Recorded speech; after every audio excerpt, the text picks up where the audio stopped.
Часть первая. Пролог. Есть вещи, которые лучше не находить. Не потому, что они опасны, не потому, что они причиняют боль, а потому что после них мир уже не совсем тот, что был раньше. Потому что после них смотришь на старые фотографии иначе. Потому что начинаешь замечать детали, на которые раньше не обращал внимания. Детали, которые всегда были там. Просто ты не смотрел достаточно внимательно. Люди думают, что фотография – это документ, свидетельство, доказательство того, что в конкретный момент времени все было именно так, как оно есть на снимке. Свет, тени, лица, расположение людей. Мы верим фотографии больше, чем собственной памяти. Мы говорим: нет, вот смотри, вот снимок, все было именно так. И спорить с этим невозможно. Снимок – это факт. Но что, если на снимке есть кто-то, кого там не должно быть? Что, если ты смотришь на фотографию, которую знаешь наизусть, которую видел сотни раз, и вдруг замечаешь лицо? Лицо человека, которого ты не узнаешь. Человека, которого точно не было рядом. Человека, которого никто, ни один из присутствовавших не может вспомнить. Ты начинаешь сомневаться в собственной памяти, потом в памяти других, потом ищешь объяснение. Может, это дальний родственник, которого никто толком не знал. Может, чей-то сосед, зашедший на минуту. Может, случайный прохожий, попавший в кадр. Но он стоит в центре снимка, не на краю, не случайно, прямо в центре, среди людей, которых ты знаешь всю жизнь. И он смотрит в объектив. Не туда, куда смотрят все остальные. Прямо в объектив. Прямо на тебя. Это история Ольги Костровой. Ей 32 года. Она живет в Новосибирске. Работает бухгалтером в небольшой фирме. Замужем, 2 детей. Обычная жизнь. До тех пор, пока осенью 2019 года она не нашла в бабушкином доме старый фотографический альбом. То, что она там обнаружила, изменило ее жизнь. Не в хорошем смысле. Часть вторая. Альбом. Бабушка умерла в сентябре 2019 года. Ей было 83. Она прожила долгую жизнь, сложную, как у большинства людей ее поколения, но не лишенную радостей. Маленький дом на окраине Новосибирска, где она прожила почти полвека, был полон вещей. Вещей, которые копятся за 8 десятилетий. Посуда, книги, одежда, документы, письма, фотографии. Все это нужно было разобрать. Ольга взяла на себя эту работу. Не потому, что была ближайшей родственницей. У бабушки было 3 детей и 9 внуков. Просто потому, что оказалась рядом. Потому что жила в том же городе. Потому что сказала: «Я займусь». И все согласились. Дом пах старостью и временем. Этот запах невозможно описать точно. Это не запах пыли, не запах старых вещей, не запах закрытого помещения. Это что-то сложнее. Это запах прожитых десятилетий. Запах людей, которых уже нет. Ольга разбирала вещи методично. Шкаф за шкафом, ящик за ящиком. Большую часть вещей она складывала в коробки и мешки. Часть отдавать родственникам, часть в благотворительность, часть выбросить. Это тяжелая работа. Не физически тяжелая, эмоционально. Каждая вещь – это воспоминание. Каждая вещь – это кусок чьей-то жизни. Альбом она нашла в самом низу бельевого шкафа, под стопкой старых простыней. Тяжелый, с картонной обложкой, обтянутой красным дерматином. Такие альбомы были в каждом советском доме. Темно-красный, немного потертый по углам, с металлическими уголками. Она открыла его. Первые страницы – черно-белые снимки 50-х годов. Молодые люди в непривычной одежде, улыбки, которые кажутся немного деревянными. Люди того времени не умели позировать так, как умеем мы. Дед молодой, почти неузнаваемый.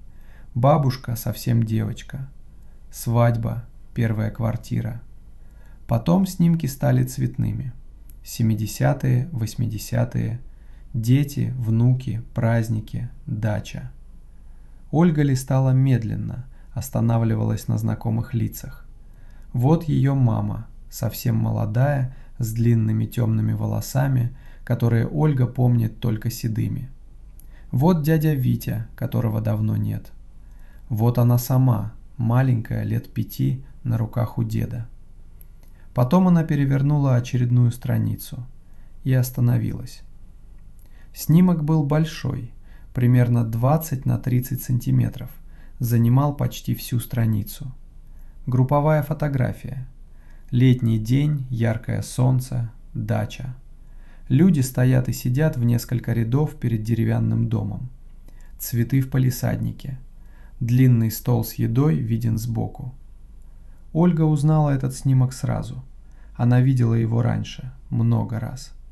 Дедушкин юбилей, 70-летие, лето 87-го года.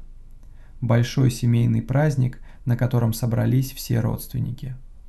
Она узнала всех на снимке, почти всех. В центре первого ряда стоял дед, высокий, с седыми усами, в белой рубашке. Рядом бабушка. По бокам дети, внуки, родственники. Ольга знала каждое лицо.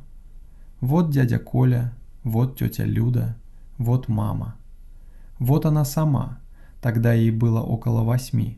Она стоит чуть в стороне, смотрит куда-то мимо камеры. Но между дедом и бабушкой стоял еще один человек. Мужчина, лет 45-50, среднего роста, темные волосы, аккуратно причесанные, серый пиджак, белая рубашка, неприметная внешность. Такую легко забыть, легко не заметить.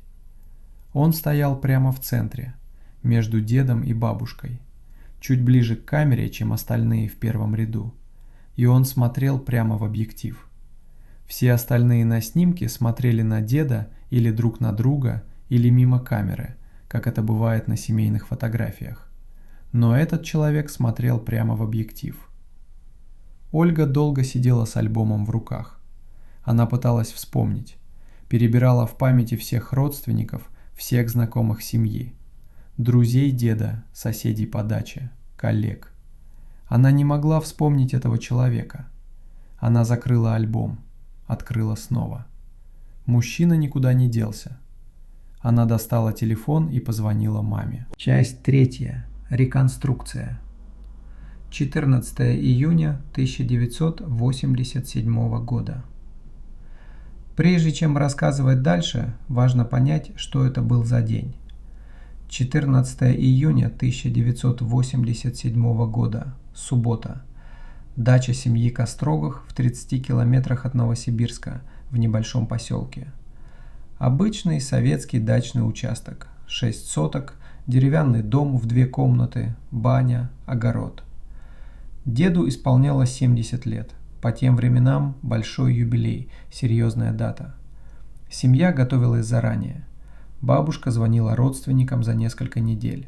Приехали все, кто мог. С разных городов.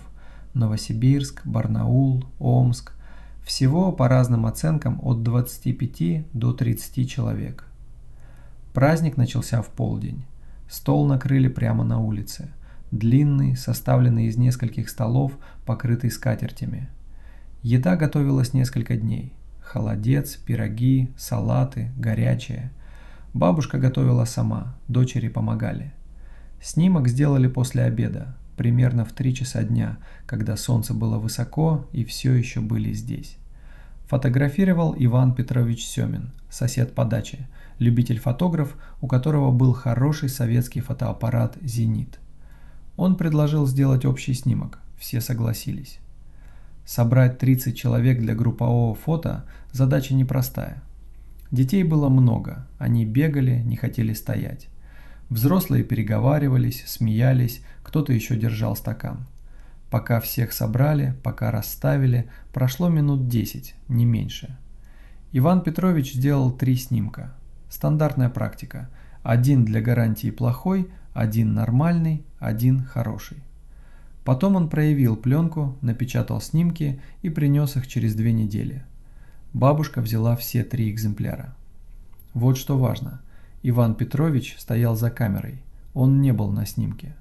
Это значит, что снимал один человек, а на снимке все остальные. Все, кого пригласили на юбилей. Плюс один человек, которого не приглашали. Когда Ольга позвонила маме и описала снимок, мама сначала не поняла. «Какой мужчина?» – спросила она. «Там были дядя Коля, Витя, Сережа». «Нет, мам, другой, незнакомый, стоит прямо между дедом и бабушкой». «Это, наверное, кто-то из дедушкиных знакомых». «Но ты его не помнишь?» Долгая пауза. «Нет», – сказала мама, – «не помню». Ольга спросила, можно ли прислать фотографию. Она сфотографировала снимок из альбома на телефон и отправила маме в мессенджер. Подождала несколько минут. «Нет», – написала мама, – «не знаю этого человека. Спроси дядю Колю». Ольга позвонила дяде Коле, описала снимок, отправила фотографию. Подождала. «Не знаю», – сказал дядя Коля. «Может, кто из соседей зашел?» «Но он стоит прямо в центре». «Ну, странно. Может, мама знала его, просто не сказала». Мама не знала. За следующие 3 дня Ольга позвонила 7 родственникам, которые были на юбилее в 1987 году. Некоторые жили далеко, некоторые были уже в преклонном возрасте. Она описывала мужчину, отправляла фотографию, задавала один и тот же вопрос. Ни один из них не узнал его. Часть 4. Детали. Ольга не человек, склонный к мистике, это важно. Она бухгалтер, работает с цифрами, любит точность, порядок, объяснение. Когда она рассказывает эту историю, она всегда подчеркивает, первое, что она искала, это рациональное объяснение. Ошиблась памятью, дальний родственник, которого никто не знал, случайный гость, ошибка при печати снимка, двойная экспозиция. Именно поэтому она стала изучать снимок внимательно, очень внимательно. Она отсканировала его в высоком разрешении. У сестры был хороший сканер, лучше, чем камера телефона. Файл получился большой, можно было рассматривать каждую деталь. Вот что она увидела.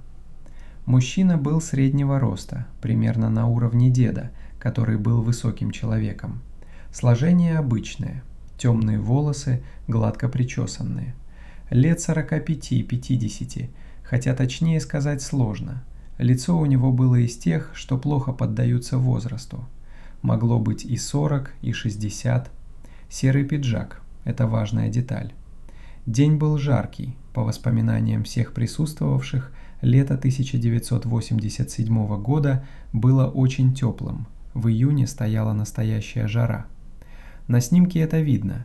Мужчины в рубашках с закатанными рукавами, женщины в легких платьях. Некоторые в майках. Никто не в пиджаке. Только этот человек. Белая рубашка под пиджаком. Верхняя пуговица застегнута, но без галстука. Руки опущены вдоль тела. Не обнимает соседей, не держит ничего в руках. Просто стоит. И смотрит в объектив. Это Ольгу беспокоило больше всего. На любой групповой фотографии, особенно непостановочной, сделанной быстро, когда люди не все были готовы, взгляды разбросаны. Кто-то смотрит в камеру, кто-то нет. Кто-то отвернулся в последний момент. Это нормально, это так и работает. Но этот человек смотрел точно в объектив, прямо, четко. Как будто он знал, что его снимают. Как будто он специально выбрал позицию прямо в центре между главными людьми на снимке и специально смотрел в камеру.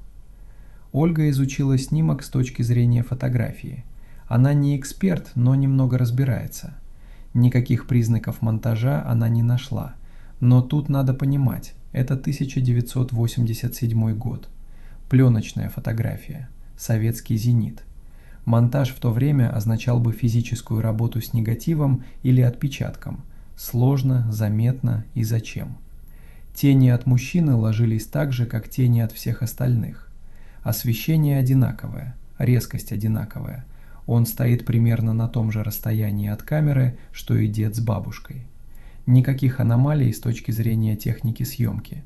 Он просто был там. Потом Ольга заметила еще одну вещь.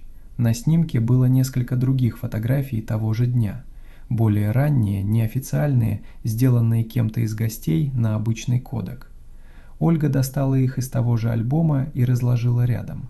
На всех этих снимках разные моменты праздника, разные группы людей, разные части дачного участка, этого человека не было, ни на одном. Только на официальном групповом снимке, сделанном Иваном Петровичем, в самом центре. Часть 5. Иван Петрович Семин. Иван Петрович Семин к 2019 году был уже мертв. Он умер в 1993 году. Сердечный приступ. Ему было 67 лет. Об этом Ольге рассказала его дочь Татьяна, которую Ольга нашла через общих знакомых. Татьяна жила в том же поселке, где была дача Костровых. Они встретились. Татьяна помнила отца хорошо, помнила его увлечение фотографией. У него было несколько камер, он сам проявлял пленки, сам печатал снимки. После его смерти все это осталось в доме. Камеры, проявочное оборудование, коробки с пленками и распечатанными снимками. «Папа фотографировал всех соседей», — сказала Татьяна. «У него было много снимков с разных праздников. Может, у него где-то сохранились еще снимки с того юбилея?» Они вместе поднялись на чердак, где хранились отцовские вещи. Это заняло несколько часов. Коробки были старые, некоторые рассыпались от времени. Пленки хранились в жестяных банках, часть была подписана, часть нет. Отпечатки были сложены стопками, перемежаясь тонкой папиросной бумагой. Снимки с юбилея они нашли. Иван Петрович, как выяснилось, сделал не 3, а 7 снимков. 3 официальных для Костровых и еще 4 для себя, с разных ракурсов в разные моменты. Эти 4 снимка остались у него. Ольга осторожно взяла их. На 2 снимках был виден момент до, как люди собираются, расставляются. На одном момент после. Все уже расходятся, кто-то смеется.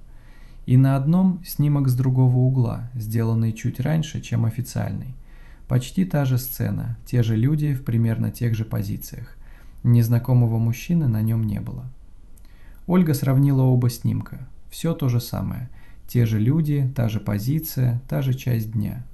Но на снимке Ивана Петровича, сделанном на несколько секунд или минут раньше, мужчины в сером пиджаке не существовало. А на официальном снимке он стоит в центре.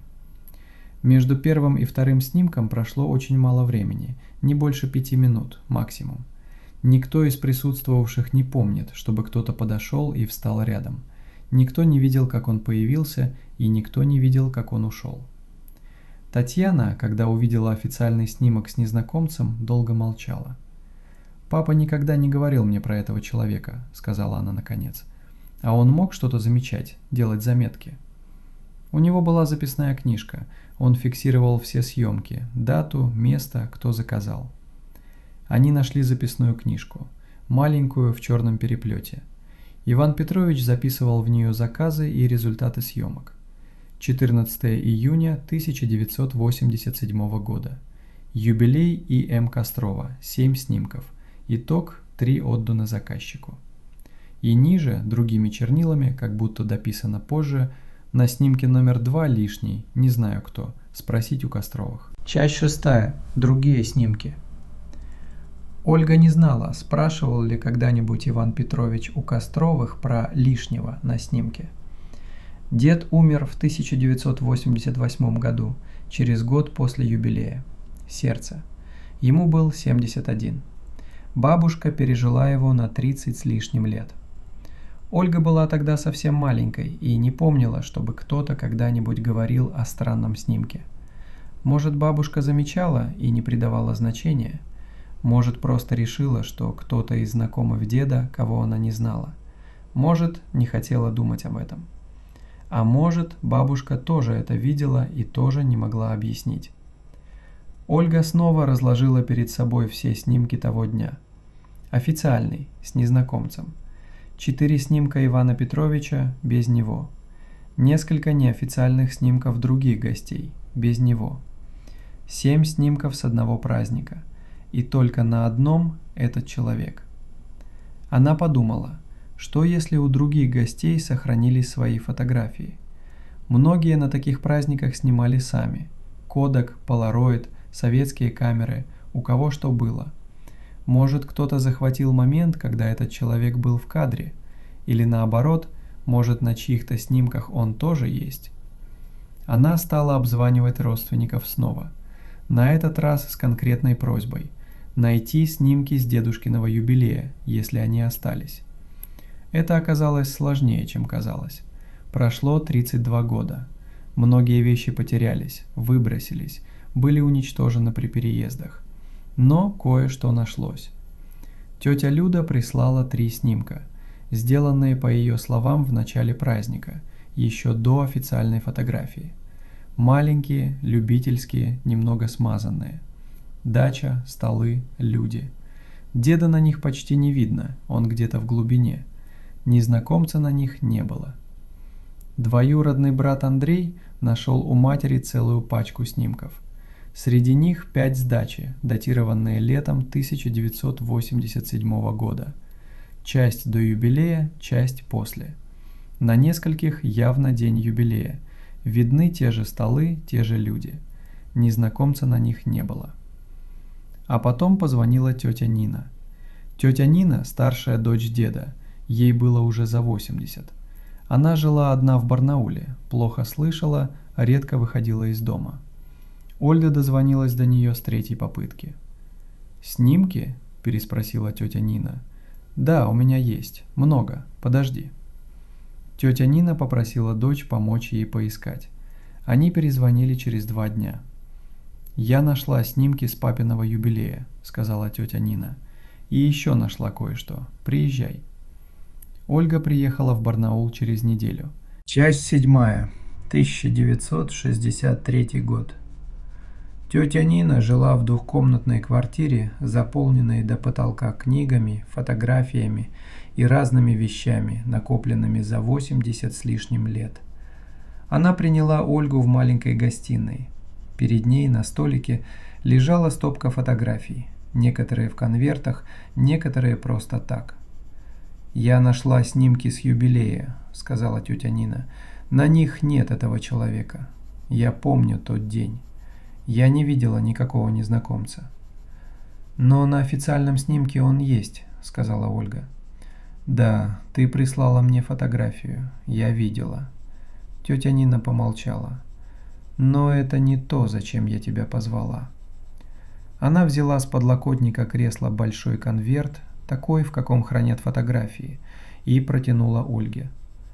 «Это снимки папиного 40-летия, 1957 год, и 50-летия, 1967, и еще несколько с разных семейных праздников». Ольга открыла конверт и стала перебирать снимки. Сначала ничего особенного. Знакомые лица в молодости, старомодная одежда, другие прически. Та же дача, только выглядящая иначе. Деревья меньше, дом новее. «Посмотри вот этот», — сказала тетя Нина. Она указала на снимок, который лежал отдельно, в стороне от остальных. Черно-белый, примерно 15 на 20 сантиметров. Ольга взяла его. Это была групповая фотография, поменьше, чем та с юбилея.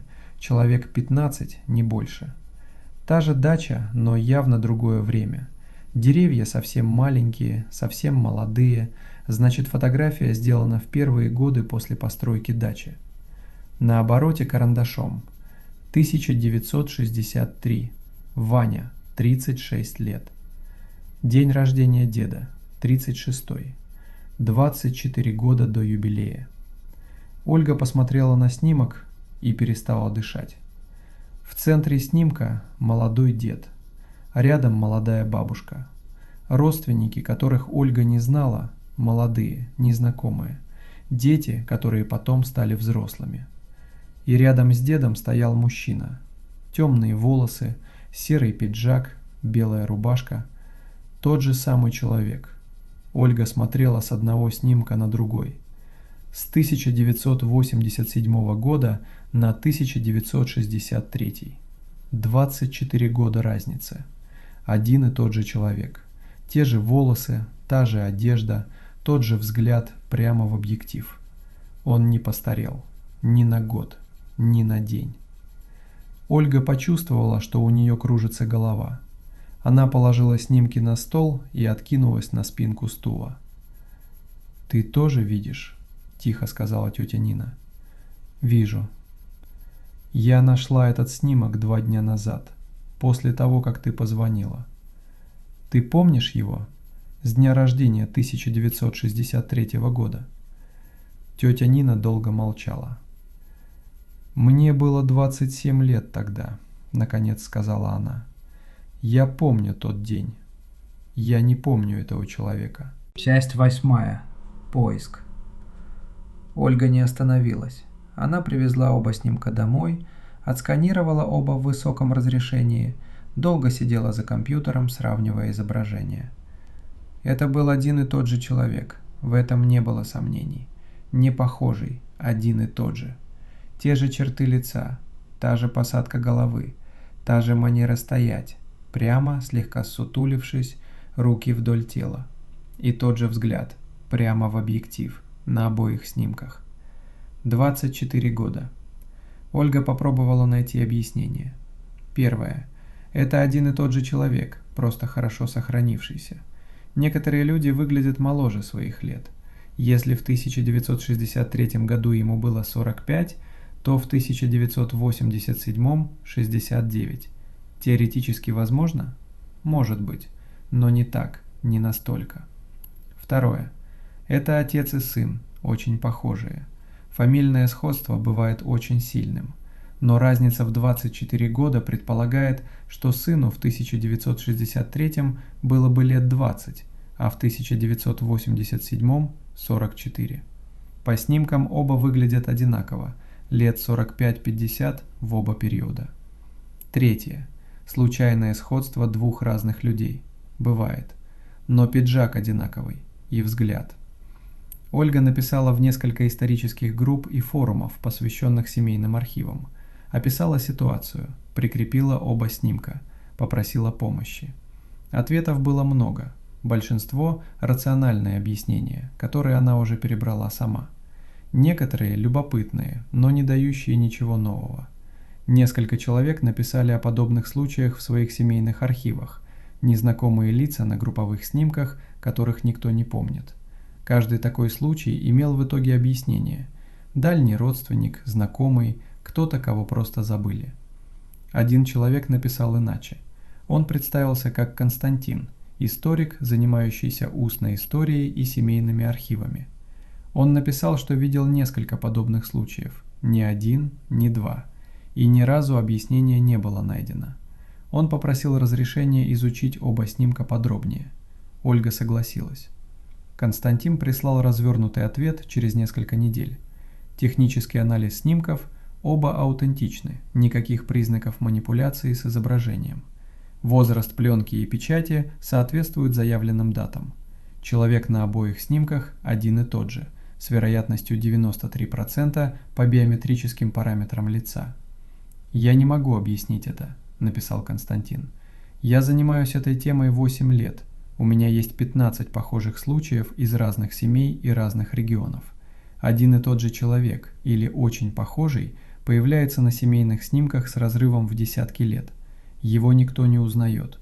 Он никогда не появляется на неофициальных, случайных снимках, только на официальных, групповых, постановочных. И он всегда смотрит в камеру». Ольга долго смотрела на это сообщение. 15 случаев, разные семьи, разные регионы, один и тот же человек. Часть 9. Что осталось? Это было в 2019 году. С тех пор прошло несколько лет. Ольга так и не нашла объяснения. Она перебрала все, что можно было перебрать. Поговорила со всеми живыми родственниками, кто был на обоих праздниках. Нашла еще несколько снимков с других семейных событий 1970-х, 1980-х годов. На двух из них она снова нашла его, в толпе, почти незаметного, но всегда в центре кадра, всегда смотрящего в объектив. На фотографиях после 1988 года, после смерти деда, его нет ни на одном снимке. Это может быть совпадением? Может. Константин продолжает свои исследования. Последний раз, когда Ольга с ним общалась, у него было уже 23 случая. Разные страны, разные эпохи, один и тот же человек или кто-то очень на него похожий. Ни в одном случае личность так и не была установлена. Ни в одном случае никто не вспомнил, чтобы видел этого человека живьем, только на снимках. Ольга убрала оба снимка с 1963 и с 1987 года в отдельный конверт. Конверт лежит у нее дома, в ящике рабочего стола. Иногда она его достает и снова рассматривает. Она говорит, что перестала бояться, что просто смирилась с тем, что есть вещи, у которых нет объяснения, что иногда на фотографии появляется кто-то, кого там не должно было быть, и никто, ни один человек из тех, кто был рядом, не может вспомнить его. Но есть одна вещь, которую она до сих пор не может объяснить себе. На снимке 1963 года, на официальном, групповом, ее нет. Ольга родилась в 1987 году. Конечно, ее нет на снимке 1963, но на снимке 1987 года, юбилейном, она есть. Ей 8 лет. Она стоит чуть в стороне, смотрит мимо камеры, а незнакомый мужчина стоит в центре. И недавно, рассматривая снимок еще раз, в очередной раз, наверное уже в 100-й, она обратила внимание на одну деталь, маленькую, которую раньше не замечала. Мужчина смотрит в объектив. Это она знала, но его взгляд, она поняла это только сейчас, направлен не прямо в камеру. Он смотрит чуть правее, туда, где стоит 8-летняя Ольга. Часть 10. Конец. Мы не знаем, кто этот человек. Мы не знаем, как он оказался на снимке. Мы не знаем, почему его нет на всех других фотографиях того дня, только на одной, официальной, групповой. Мы не знаем, почему точно такой же человек стоит рядом с тем же семейством на снимке, сделанном 24 годами раньше. Мы не знаем, почему никто его не помнит. Мы не знаем, на кого он смотрит. Есть вещи, у которых нет объяснения. Это неудобная правда. Нам хочется, чтобы у всего было объяснение, чтобы загадка решалась, чтобы в конце стояла точка, а не вопрос. Но иногда нет. Иногда ты открываешь семейный альбом и находишь лицо, которого там не должно быть. Иногда это лицо смотрит прямо на тебя. И теперь, когда ты это знаешь, когда ты в следующий раз будешь листать старый семейный альбом, рассматривать снимки, которые видел сотни раз, ты будешь смотреть внимательнее. Потому что иногда то, что всегда было там, становится видным только тогда, когда ты знаешь, что искать. Посмотри еще раз. Ты уверен, что знаешь всех, кто на снимке? Наушники обязательны. Смотри один, в темноте. Подписывайся, включи уведомления. Следующая история уже готова. Переходи в закрытый архив канала. Ранний доступ, MP3 версии и истории, которых нет на YouTube. Все это на Boosty.